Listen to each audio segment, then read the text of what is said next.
Dans cette vidéo, j'avais envie de parler à cœur ouvert d'une réalité qui touche aujourd'hui beaucoup de gens.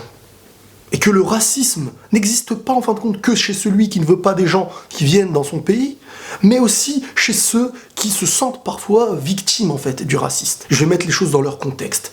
Beaucoup de parents viennent d'un pays étranger et nous sommes les enfants qui ont grandi par exemple en France et leur contexte de vie n'est pas le même que le nôtre. Nous, ce qu'il faut savoir, c'est qu'on nous a mis dans une école où il y a des Arabes, des Noirs, des jaunes, des ce que tu veux. Pour nous, c'est pas une différence. Ces choses-là. Pour nous, c'est clairement la même chose. C'est le contexte dans lequel on a grandi. Un contexte dans lequel on a passé plus de temps, même à l'extérieur, que chez nous. C'est une normalité. Une normalité qu'il faut comprendre. Jusqu'à là, toutes les personnes qui vivent à peu près le même contexte que moi sont assez d'accord. Là où il y a une grande divergence et un gros problème à mes yeux, c'est quand on en arrive à cette relation de couple, à par exemple une fille qui veut se marier avec un noir. Imaginons. Une arabe et un noir. Voilà, là vous avez compris, on rentre clairement dans ce que beaucoup de gens aujourd'hui sont dans la qualification de beurette, de ceci, cela. Ce qu'il faut savoir en premier lieu, c'est qu'on ne pourra jamais analyser une situation si dans notre tête, ce qu'on pense est déjà sale. Mais pour aller encore plus en profondeur du truc, et je suis désolé pour ceux qui ne sont pas religieux, mais je vais vraiment parler religieusement. Donc déjà, s'il vous plaît, parce que j'aime pas vraiment à la base rentrer dans un débat religieux, mais là je me sens obligé de le faire. Je suis pas imam. Je suis pas un homme de science, mais il y a une réalité que beaucoup de religieux connaissent, mais que beaucoup de religieux refusent d'admettre. Ce qu'il faut savoir déjà avec la religion, c'est qu'elle intervient déjà pour casser tout l'ego que l'humain peut avoir. Tous les choix qu'il fera par rapport à des raisons qui sont mauvaises, sales, égoïstes, etc. Et les raisons que certains utilisent en disant « moi je ne veux pas que mes enfants se marient avec un noir, avec un français ou un français pour un arabe », c'est des raisons tout simplement liées à leur ego. On utilise plein de raisons. La culture, ça peut ne pas fonctionner parce qu'en fin de compte, on est dans plein de réflexions totalement bizarres. Mais pour faire clair, net et précis, la religion vient te casser dans cette idée. Si t'es quelqu'un de religieux, t'as pas le droit de penser comme ça. Tu peux te dire, je veux, pour moi, tu peux te dire, moi je veux pas me marier avec une noire, je veux pas me marier avec une arabe, je veux pas. C'est tes goûts, c'est tes choix, tu construis ta vie sur tes choix. Mais de là à interdire à ta fille ou à ton fils une personne pour sa couleur de peau, on parle pas des bonnes raisons pour le religieux qui est de son cœur, de sa religion. Si c'est une personne qui est conforme à ce que ta religion te donne, c'est-à-dire tout simplement quelqu'un de droit. Vous n'allez pas juger sur ça, vous. Vous allez juger sur sa couleur de peau en disant « Non, mais non, on n'a pas le droit ». Et ça, le religieux sait en fin de compte qu'il n'a pas le droit de penser comme ça. Sauf celui qui travaille par ego et qui fait passer son ego, sa culture.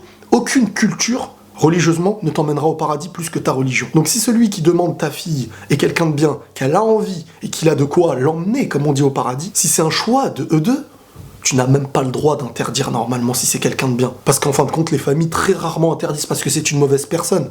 Très souvent parce qu'il est d'une origine étrangère. Si vous croyez en Dieu, comment pouvez-vous croire qu'il n'interdit pas une chose alors que c'est un mal ? Non, c'est pas un mal. C'est vous qui construisez avec votre réflexion en disant qu'agir comme ça serait un mal pour la personne, donc je lui interdis. Mais on va aller encore plus loin. Est-ce que vous savez clairement que celui qui interdit à sa fille ou à son fils ce genre de mariage, et que si ensuite ces deux personnes-là font n'importe quoi entre eux avant d'être mariés, c'est vous qui aurez les péchés, c'est vous qui aurez les fautes. Et pourquoi c'est vous ? Tout simplement parce que c'est vous qui avez rompu quelque chose qui allait être propre, et de ce qui a failli être propre, vous l'avez rendu sale. Et pour des raisons qui elles-mêmes sont très sales. La religion, c'est la fraternité dans les lieux saints. Tout le monde s'aime dans les lieux saints, on est tous frères, peu importe la couleur de peau. Mais on est moins frères quand on en est en dehors. On ne veut pas fonder avec nos frères, non. Donc faut arrêter l'hypocrisie. Se dire qu'on est frères, non, on n'est pas frères. Faut pas se voiler la face. On est frères à partir du moment où tu es conscient que c'est pas ta culture, tes coutumes, ta couleur de peau qui t'emmèneront au paradis. Et que tu n'oublies pas aussi que la vie est courte sur Terre. Que tu vas mourir. Et qu'est-ce que tu veux garder ? Qu'est-ce qui va t'élever à tes yeux ? C'est une coutume ? C'est une culture ? C'est quoi la culture ? C'est quoi les coutumes ? C'est tout simplement la transmission qui s'est fait religieuse liée à son contexte, qui au fur et à mesure du temps a un petit peu changé, et qui parfois est clairement même à l'inverse de votre religion. Il y a d'autres personnes qui sont dans la pensée sale.